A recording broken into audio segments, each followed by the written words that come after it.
Bien, hasta aquí hemos ido considerando los antecedentes o prolegómenos históricos del modernismo. Hablamos primero de Pío IX por su relación, aunque no interviene en el tema modernista, pero con los enemigos exteriores de la Iglesia, sobre todo, ante lo cual sacó el sílabus, sobre todo, y ahora y después hablamos de los antecedentes del modernismo, el americanismo y todas esas cosas, la revolución, el protestantismo liberal, Renan, Lamennais, esos grandes personajes que todavía no están en el modernismo, pero sí en su umbral, e inspiraron a muchos autores modernistas. Vamos a ver ahora cómo se fue primero manifestando en la Iglesia el modernismo.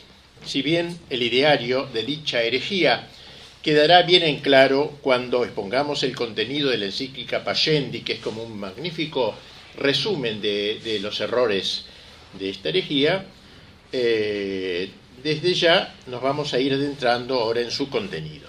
Hablando muy en general, el modernismo no fue sino un movimiento que tuvo acogida en vastos sectores de la Iglesia, tendiente a acomodar el catolicismo a las llamadas, entre comillas diríamos, exigencias de los tiempos modernos. Sus raíces filosóficas se hunden en tres grandes focos o fuentes: el agnosticismo, la exaltación del sentimiento y el concepto de inmanencia. Según el agnosticismo, el hombre, con su sola razón, nada puede conocer en el campo religioso y menos aún en el ámbito sobrenatural. En lo que toca al sentimentalismo, el énfasis puesto en el sentimiento es de inspiración protestante, sobre todo con gran influjo de Schleiermacher, de quien hablamos la última vez, e hizo que sus cultores se confirmasen en la idea de que Dios y el mundo religioso no resultaban ya detectables en el recinto de la inteligencia, sino del sentimiento. Siento que Dios existe, siento que Cristo, etc. De este modo se fue cambiando, o al menos desfigurando, los conceptos de fe, religión, dogma, así como el sentido de la revelación, al tiempo que se cuestionaba el primado del orden sobrenatural, el concepto de inspiración bíblica y la autoridad de la Iglesia, o sea, cosas muy centrales en nuestra fe católica. El único acceso, entonces, que debía ser, que podía tener el hombre a la revelación, era por algo íntimo al hombre, por la vía del inmanentismo, sentimiento, inmanentismo, más concretamente por el sentimiento íntimo que experimentaba de la necesidad de un Dios que existiese. Siento que necesito que exista un Dios. No hay pruebas de su existencia, pero siento su necesidad. Tal era el comienzo de su religión y de su fe, ese irrumpir del sentimiento religioso en los dominios de la conciencia constituía para los modernistas la revelación. Eso es para ellos la revelación.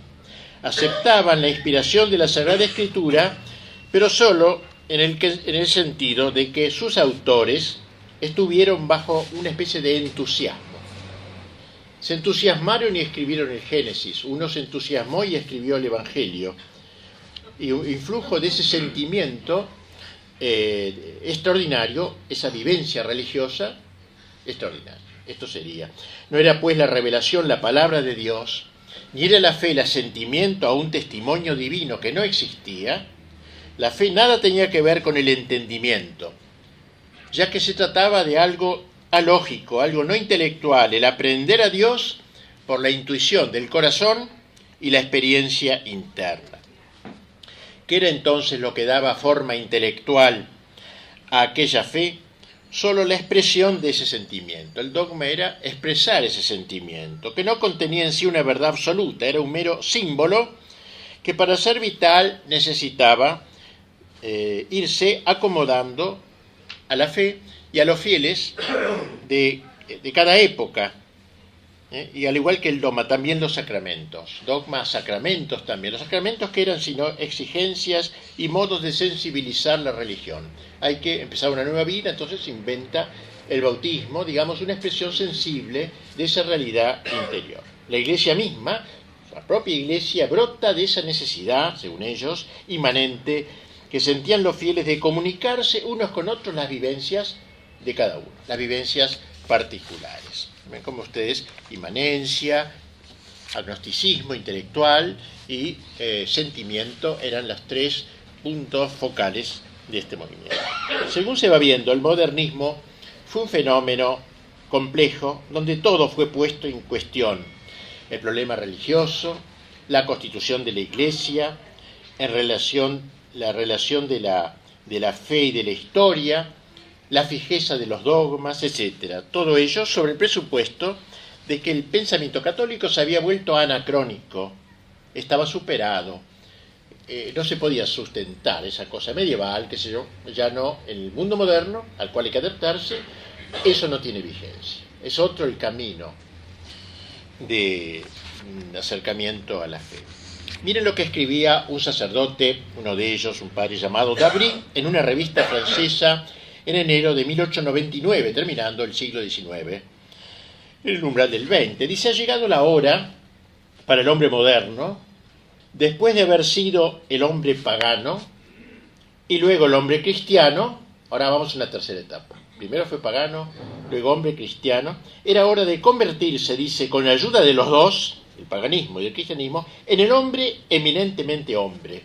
Ahora tenía que descubrirse como hombre, no ya lo que le decían los paganos ni los cristianos. De inventarse, dice, una doctrina para él, extrayéndola con una mano del paganismo y con la otra del cristianismo. No podría haber una peregrinación de sacerdotes que fueran a bautizarse como hombres. Y aquí una exhortación al humanismo más craso y extremo. El hombre ha sido hecho para ser más que hombre, sabemos, para endiosarse, como decían atrevidamente los padres griegos, no en el sentido prometeico, con el orgullo pagano, pero sí con la ayuda de la gracia, merced a la cual de imágenes que somos de Dios pasamos a ser semejanza suya. Justamente el modernismo, cuando quiso exaltar al hombre, acabó, como siempre, cuando sucede esto, acabó por degradarlo. Al querer poner la fe de acuerdo con el llamado pensamiento moderno, radicalmente soberbio, prometeico, acabó por renunciar a la fe. Los que así pensaban, todos los que pensaban algo así, aunque no estaba muy definido, una cosa medio fluida, habían creado entre ellos lazos amistosos, a veces por correspondencia epistolar. Era un pequeño mundo, un mundillo dentro de la Iglesia al principio, pero tremendamente compacto. En su opinión, el mundo católico y el mundo moderno eran algo así como dos sociedades mutuamente refractarias que había que tratar de acercar, porque ellos tenían un deseo apostólico dentro de eso, acercar para llegar a ponerlos de acuerdo. Ello hacía necesario un replanteamiento de los estudios, de los métodos teológicos, única manera de poder ser entendidos por el pensamiento contemporáneo. Esos hombres querían seguir teniendo fe. Esto es lo curioso. ¿Cómo hacer para salvar la fe del naufragio? Y solo se les ocurrió un expediente: distinguir los dominios de la fe del campo de la historia. Una cosa es la fe y otra es la historia. Separemos bien estas dos cosas. Por ejemplo, si se quería seguir hablando de Cristo, hombre y Dios, se había de separar lo que llamarían el Cristo de la historia y el Cristo de la fe. Solo hay certeza de lo que nos dice la historia, que en un lugar determinado apareció una persona que se llamó Jesús, es decir, la ciencia histórica. Otro tanto se diga de la institución por Cristo de los sacramentos. Ello no ocurrió de hecho en la historia, sino que fue algo inventado posteriormente por la fe en ese Jesús, en quien vieron otra cosa que un puro hombre. No es tampoco demostrable por la ciencia, siguen diciendo ellos, que Cristo haya resucitado históricamente, aunque así lo afirme la fe. Esta puede ver en la Iglesia la prolongación de Cristo y de los sacramentos, pero al historiador no le cabe hacerlo, no tiene derecho. Esta Iglesia no la hizo Cristo, es un fruto de la fe posterior, de la reflexión de los cristianos posteriores sobre algunos hechos históricos, el Cristo de la historia y el Cristo de la fe. En todo ello se advierte un grave trasvasamiento antropológico, un paso sacrílego de la teología a la antropología, del teocentrismo al antropocentrismo. El subjetivismo sentimental que está en el corazón del modernismo implicó un cambio de postura revolucionario en la doctrina católica, poniendo la raíz de todo no en Dios, sino en el hombre, indebidamente exaltado. Los grandes modernistas, de los cuales vamos a hablar, de algunos de ellos, claro, han insistido una y otra vez en el valor humano del cristianismo. Nuestra religión, que se había olvidado del hombre, vuelve a encontrarlo. Se muestra de nuevo atenta a las exigencias del corazón humano, dicen. Más aún es, entre comillas, la única capaz de satisfacerlas. Pero bajo estas razones aparentemente dignificantes del hombre se esconde el más encendido naturalismo. En el fondo se trata de un sutil relanzamiento del viejo pelagianismo en base a nuevos considerandos. Por lo demás, el afirmar tan singulares doctrinas, se autoconsideraban ellos cristianos superiores, los que la tenían clara, digamos, comparado con toda esa masa ignorante, medieval, qué sé yo, que seguía creyendo que había un Señor que era hombre y que era Dios, todo. Esos eran los que, cristianos superiores, ya no ingenuos, que se tragaban todo, digamos así como antes. Cuando leemos sus escritos parecieran que nos dicen: yo no soy como los demás hombres, a semejanza del fariseo de la parábola. Se creían los más inteligentes en la iglesia, los más cultos, los más sutiles, los más francos, los más desinteresados, los más profundamente religiosos y evangélicos, cosa que nunca encontraríamos pensamientos semejantes en un Santo Tomás o en un San Bernardo, obviamente. Pues bien, a juicio de los modernistas, los católicos tradicionales no solo estaban equivocados, sino que no tenían chance alguna en el campo apostólico, porque estaban totalmente al margen del mundo moderno. Si se exponía la doctrina católica como se lo hacía habitualmente, o como la presentaba el magisterio de la Iglesia, sería inmediatamente rechazada.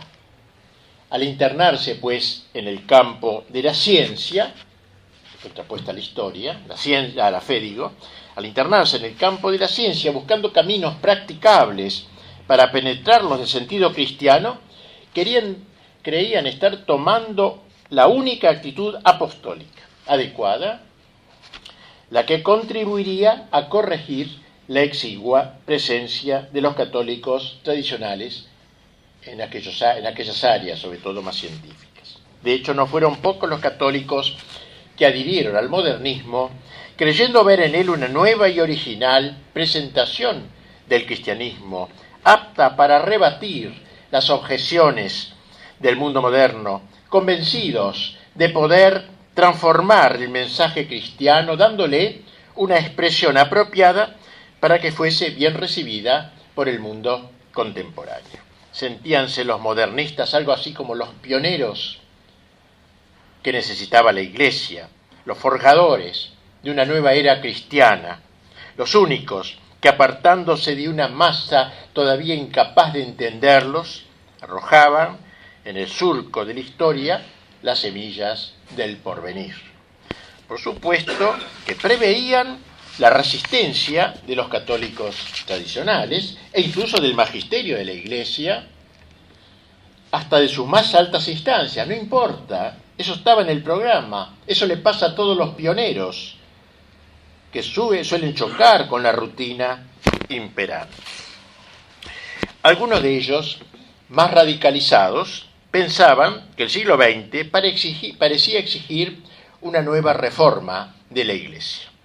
Frente al culto del pasado por parte de quienes llamaban tradicionalistas o hiperconservadores, usaban estas palabras, o también integristas empezó a usar, esta minoría ardiente comulgaba con el sentimiento entusiasmante de estar regenerando a la Iglesia. sea, no hay que considerarlo como gente que quería destruir la iglesia, al contrario, la querían rejuvenecer, darle vigor. Como nos lo confirma Émile Poulat, uno de los grandes estudiosos de este fenómeno, se presentaban al modo de una minoría fervorosa, unida en el sentimiento o el presentimiento de un nacimiento misterioso que se estaba preparando en gestación lenta y dolorosa. A pesar de todos los obstáculos con que se topaba, sin embargo, era la obra misma de Dios, según se vería cuando desapareciesen las nubes de aquellos que la enfrentasen. De este modo se fue logrando gestar poco a poco una opinión pública. Despacito se fueron extendiendo estas ideas más ampliamente. Maurice Delmeire, en un magnífico libro suyo llamado Comment on fabrique l'opinion, ¿cómo se fabrica la opinión?, se llama el libro, decía que era posible, mediante una colaboración anónima, sin ruido, sin despertar sospecha, sin caer en responsabilidades, crear un estado de espíritu, fabricar una opinión. Y esto, que se puede decir en todos los géneros, en todos los campos, se aplica perfectamente al modo de introducirse el modernismo en la Iglesia. Es cierto que más allá de tales propósitos, el modernismo nunca dejó de ser un movimiento erudito, dedicado a reflexionar y a criticar, un movimiento principalmente de clérigos, de profesores y de intelectuales, muy alejados de los grandes problemas económicos y políticos que aquejaban a la sociedad. Nunca se propusieron dirigirse a los ignorantes, a las masas, vamos a decir, cristianas, católicas, al número. Fue un movimiento ilustrado. Ilustrado lo digo entre comillas, yo le he dado mucho valor a este adjetivo, ilustrado, que afirmaba no querer inquietar a la gente sencilla, dejémoslo en su ignorancia, en su cristianismo burdo, estúpido, sino a los que saben. Ellos se querían dirigir a los que saben, como una élite intelectual. Por ello, el revuelo que provocó en aquellos a quienes se dirigía, prevalentemente, no arrastró nunca a la masa del pueblo fiel. Nunca el pueblo fiel hizo eco a estas ideas. Cuando Pío X condenara la herejía, quedarían aislados y desacreditados, sin que por ello digamos que desaparecieran, ni mucho menos, por desgracia. Un sector donde el movimiento encontró especial eco fue en los seminarios, donde echó raíces y se expandió clandestinamente. En 1901, estamos en esos años, 1890, 1910, 15, por ahí mandamos, ¿no? Todo lo que tratamos es en esos años. En 1901 el padre Meignen, un padre francés, publicó varios artículos donde denunciaba una organización oculta que abarcaba, dice, unos 50 seminarios de Francia y que afiliaba cerca de 1 millar de seminaristas con sus publicaciones, sus celadores y sus recursos propios. Además de las cartas que se entrecruzaban, los seminaristas se los incitaba a leer los periódicos modernistas. Monseñor Duvillard, obispo de Quimper, destacaba ya entonces, decía él, la analogía existente entre este trabajo de zapa subterráneo y los programas elaborados en las logias masónicas. Era un trabajo semejante, clandestino, y que se metía por ósmosis, digamos. Corrían hojas y folletos policopiados, exclusivos para seminaristas, y se guardó tan bien el secreto que jamás se pudo saber el nombre de los que circulaban, de las revistas que circulaban en la arquidiócesis de París. Tengamos la franqueza de decirlo, escribía un día el padre Fontaine en el año 1908, poco después que el Papa pronunciara la condena final del modernismo, la Pascendi. Tengamos la franqueza de decirlo, el mal está en nuestras casas de formación sacerdotal. Recordemos las cadenas, comunicaciones, ¿no?, y otras pequeñas publicaciones clandestinas que circulaban en los seminarios mayores a espalda de los superiores hace algunos años. Se asegura que esto ha sido reemplazado por círculos de estudio más o menos ocultos, o sea, después de que el Papa condenara, donde se debaten las cuestiones de moda. Allí se imparte una especie de enseñanza esotérica que recibe estímulos indirectos. Se proporciona a estos jóvenes revistas, periódicos y libros que corroboran sus más avanzadas opiniones. Se consideran como una élite intelectual que vive en una atmósfera superior que no podrían frecuentar las vulgares mentes que los rodean. Se aprovechan las vacaciones para desarrollar estas nociones adquiridas clandestinamente y bien diferentes de sus manuales teológicos y escriturísticos. O sea, por un lado su formación intelectual y por otra lo que realmente amaban, que era esto, era lo novedoso. Pío X se preocupó de manera especial por la propaganda que el modernismo hacía en las filas de los que se formaban en los seminarios. En una encíclica que sacó poco antes de la Pascendi, llamada Pieni l'animo, de 1906, dice, y lo que es muy grave y propio para ganar nuevas adhesiones al naciente grupo de rebeldes es que para tales doctrinas se hace una propaganda más o menos oculta entre los jóvenes que se preparan para el sacerdocio a la sombra de los seminarios. Bien, vayamos poniendo fin a este apartado, a esta exposición, aproximación al modernismo, diciendo que el modernismo se nos ha ido mostrando como un movimiento que bajo pretexto de modernización llega a minar los fundamentos objetivos del dogma católico. No fue, por cierto, una herejía de escuela de la que tuvieran que ocuparse solo los profesionales, sino un cristianismo nuevo, dice el padre Le Breton, un gran luchador contra el modernismo, un cristianismo nuevo que arruina por la base la antigua construcción de la fe y pretende reconstruirla en un nuevo plano. En realidad es un grave atentado a la sustancia de nuestra fe, el pretender quebrantar las nociones primordiales, como decía Pío X, han aplicado la segur no a las ramas ni a los retoños, sino a la raíz misma, esto es a la fe y a sus fibras más profundas. Volveremos sobre estos temas más adelante, ya sea cuando tratemos de la vida de tres modernistas que vamos a tomar, ya al exponer el contenido de la encíclica Pascendi. ¿Cuáles fueron los principales propulsores del modernismo? El modernismo se propagó en 4 partes, sobre todo, en 4 países: Alemania, Inglaterra, Italia y Francia. En cada uno de ellos encontró una fisonomía particular. En Alemania se desarrolló aprovechando la corriente del liberalismo protestante, etc. En el siglo XIX tuvo influjo. En ese país se destacó allí una figura llamado un varón, un noble, Friedrich von Hegel. Su padre era austríaco, su madre escocesa, de familia, me parece que se dedicó a la diplomacia, y fue un intermediario, por ser diplomático, entre Inglaterra y Alemania, y Italia también en cierta manera, pero su influjo principal fue en Inglaterra. Paul Sabatier, que es un distinguido protestante de la época, lo llamaba a von Hegel el obispo laico del modernismo. En Inglaterra se destacaría mucho, casi el único importante, el padre George Tyrrell, un jesuita, que lo echaron de la compañía luego, cuando entró en estos movimientos, hablaremos largamente. Si bien en Inglaterra el modernismo siempre pareció un cuerpo extraño, no entró mucho en Inglaterra, y influyendo casi exclusivamente en los ambientes anglicanos, casi más que en los católicos. En Italia, el modernismo se enraizó en la poderosa tradición del Risorgimento, con especial énfasis en el orden político y en la acción religiosa.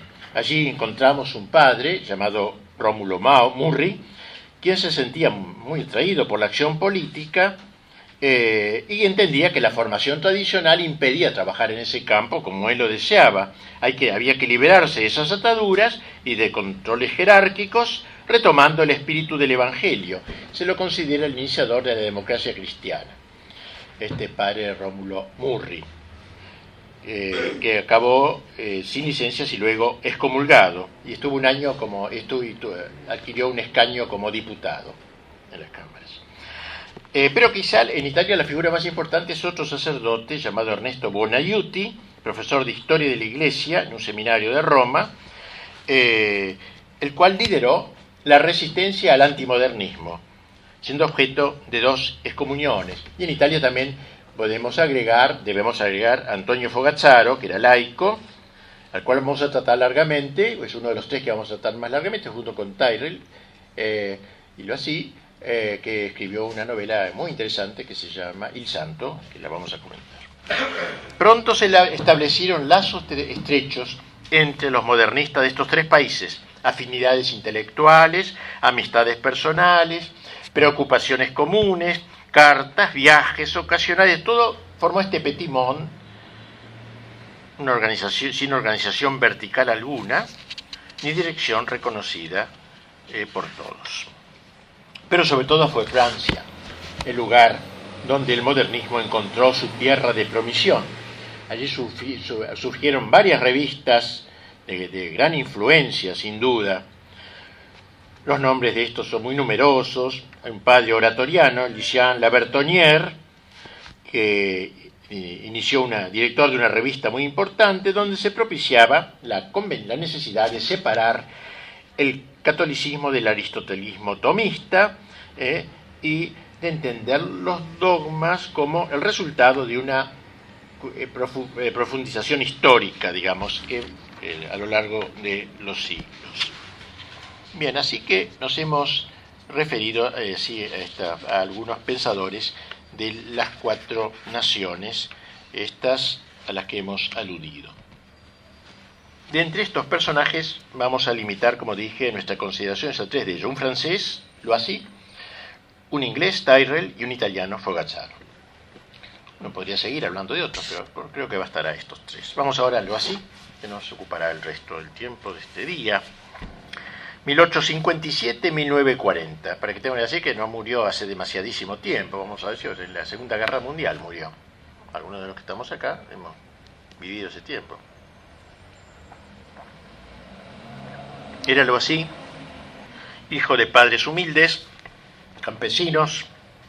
Siendo muy chico, entró en un seminario de Chalon, encontrando allí, cuando entra, un gozo especial en la liturgia. Le encantaba la liturgia particularmente, le encantaba el canto gregoriano. En cambio, sentía una alergia particular por la formación doctrinal. El primer contacto, dice, de mi pensamiento con la doctrina católica fue algo íntimamente doloroso, a tal punto que el estudio de la teología de la doctrina se le hizo tortura intelectual y moral, dice. Le gustaba la fe, pero en el plano estético. Estamos viendo su aproximación al sentimentalismo. Plano estético, no en el doctrinal. Mientras se sentía cada vez más connatural con el pensamiento moderno, lo que lo fue conduciendo a un paulatino alejamiento de la fe. La Eucaristía, la divinidad de Cristo, lo llenaban de emoción religiosa, pero la manera escolástica de proponer esas verdades le provocaba malestar. Más aún, dice, las especulaciones de Santo Tomás sobre la Trinidad, el misterio de un Dios único en naturaleza y triple en personas, me hicieron el efecto de una amplia logomaquia, es decir, charlatanismo, logomaquia. Por lo demás, la contraposición que creía advertir entre la fe y el pensamiento moderno le hacía sufrir todavía más. Es decir, fue un seminarista torturado interiormente. Este es el punto de partida de lo que luego entendería ser su misión en la Iglesia, es decir, adaptar la doctrina católica a las exigencias de la mentalidad contemporánea. La situación anímica en que se encontraba lo impulsó a salir de ese seminario, porque no le gustaba la formación que le daban, e ingresar en otro instituto eclesiástico, donde se inició en la lectura de autores liberales, como por ejemplo Lamennais, del cual hablé largamente la otra vez, y realmente altamente peligroso. Tras terminar sus estudios de filosofía y teología, llegó el día de su ordenación sacerdotal. Tenía 22 años, es decir, más joven que la edad permitida, se le permitió hacer así. La noche previa no la pasó bien, nos cuenta, ya que lo acosaban dudas, no ya sobre el sacerdocio, sobre la verdad del cristianismo directamente. Grave ordenarse con estas condiciones. Dirigió a París, donde entró en tratos con un padre llamado Duchesne, un hombre muy capaz, quien lo invitó a ingresar en el Instituto Católico de París, creado hacía poquito, donde se respiraba un ambiente favorable a la modernidad. Lo así se mostró un estudiante talentoso, un lector asiduo, luego fue nombrado profesor de exégesis, siendo admirado sobre todo por su capacidad científica, sus conocimientos de filología semítica, la capacidad que tenía para exponer sus ideas. Y justamente por esa época, en el Collège de France, Renan, de quien hablé también largamente la última vez, llevaba adelante su trabajo demoledor de las Escrituras, tanto del Antiguo como del Nuevo Testamento. Hemos comentado la vida de Jesús la otra vez de Renan, que era tan tremendo ese libro. Duchesne le propuso a Loisy emprender la lectura de este escritor para luego refutarlo. Pero ella le hizo mal, la leyó y no sé si después para refutarlo. Le hizo mal, sembró en su alma nuevas dudas, especialmente sobre los relatos evangélicos de la Navidad y la resurrección que le parecían incompatibles con la verdad histórica. Y de este modo, Loisy se fue acercando cada vez más a los autores modernistas como La Bertonnière, von Hegel y otros, mientras se iniciaba en el estudio de Kant, con lo que esto significaba de traspaso del tomismo al kantismo, todo lo cual lo llevó a irse apartando paulatinamente de la fe tradicional, a la que ya empezaba a considerar como un óbice para el progreso intelectual. Pronto se hizo conocer en toda Francia por sus ideas disolventes, lo que le valió ser expulsado en 1892 del Instituto Católico de París por presión de los obispos de Francia y recluido a la capellanía de un colegio femenino. Duchesne había deseado, como dije, que Loisy emprendiese la lectura de Renan para poder refutarlo debidamente, pero pronto advirtió sus malas disposiciones. Duchesne se dio cuenta, caramba, le he dado esto, que lo refute un tipo que no está preparado para eso, por lo que rompió con él. Tras ello, Loisy se acercó a la llamada Escuela de Jerusalén, se fue a Jerusalén, hay una escuela de Jerusalén de mentalidad más abierta, entre comillas, que dirigía un padre dominico, Lagrange, llamado Lagrange, padre Lagrange. Años después, confesaría, Loisy, años después diría, que por aquella época ya había perdido la fe desde hacía tiempo, así que estaba viviendo una vida doble, aparecía como un sacerdote de la iglesia, etc., no tenía fe. Pronto se apartó también de Lagrange, considerándose libre para estudiar la Biblia sin prejuicios. Sin prejuicios, según las investigaciones históricas, filocientíficas y arqueológicas, es decir, la ciencia, no la fe, sin fe, digamos, una cosa así.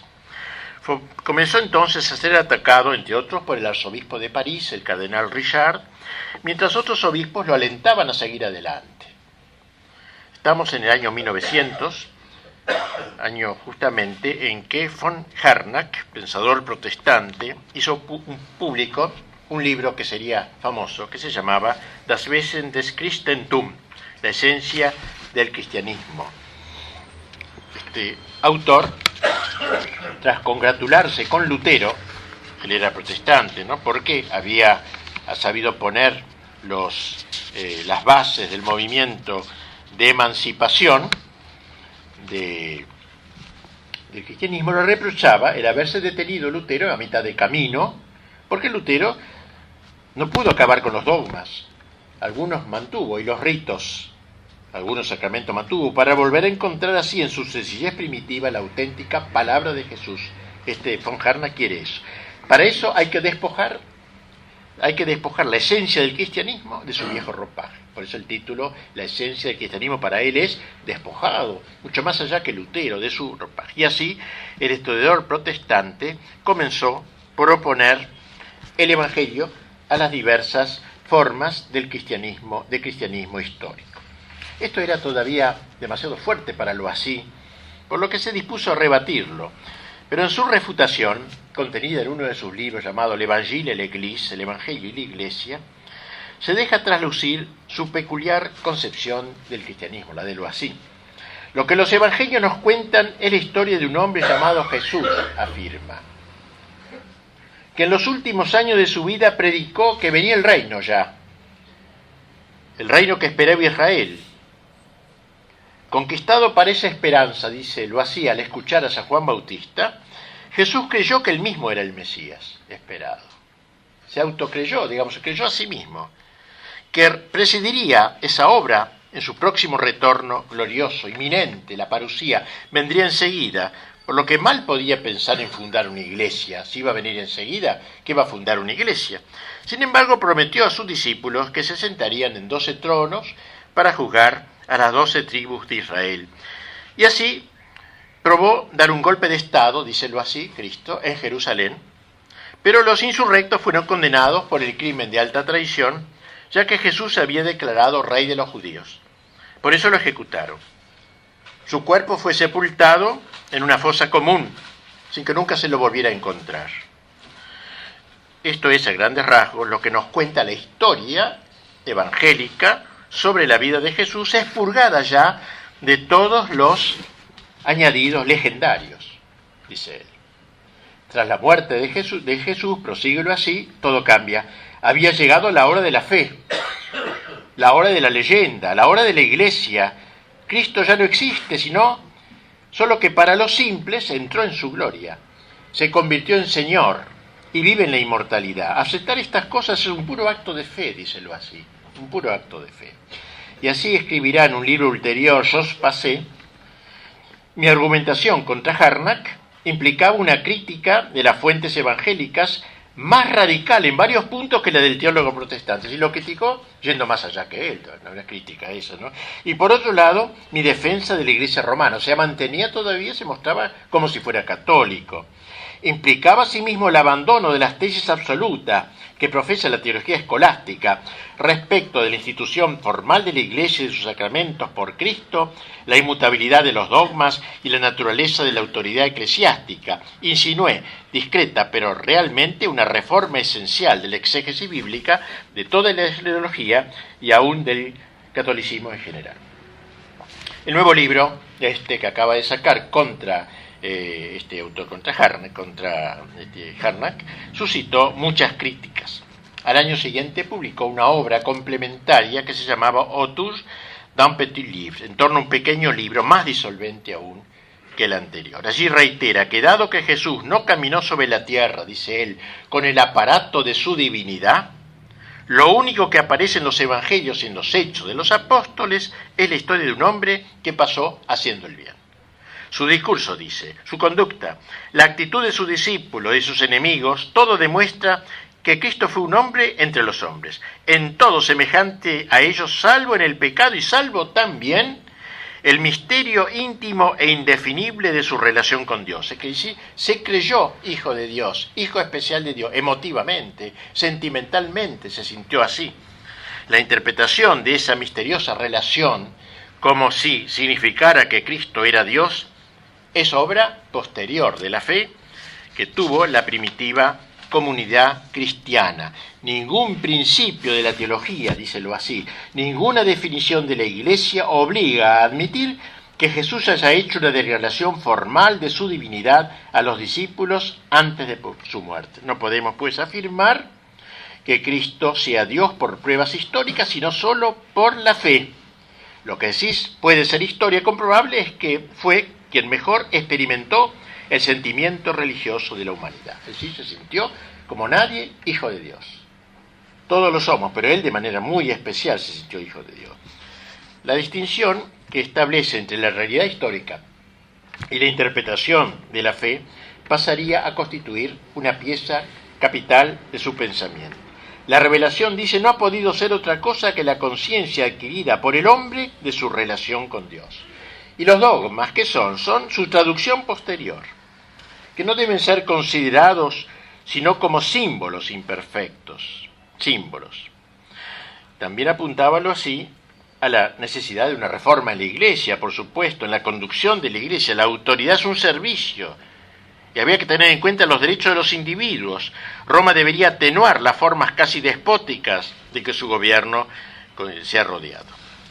Como en el libro anterior, el autor no cesaba de afirmar su lealtad católica, falsa ya probablemente, y su intención de armonizar la doctrina de la Iglesia con los resultados de la ciencia y las aspiraciones generales del tiempo presente. Podríamos decir que en ninguna parte el modernismo encontró una expresión tan completa y tan fiel como en estas obras de los.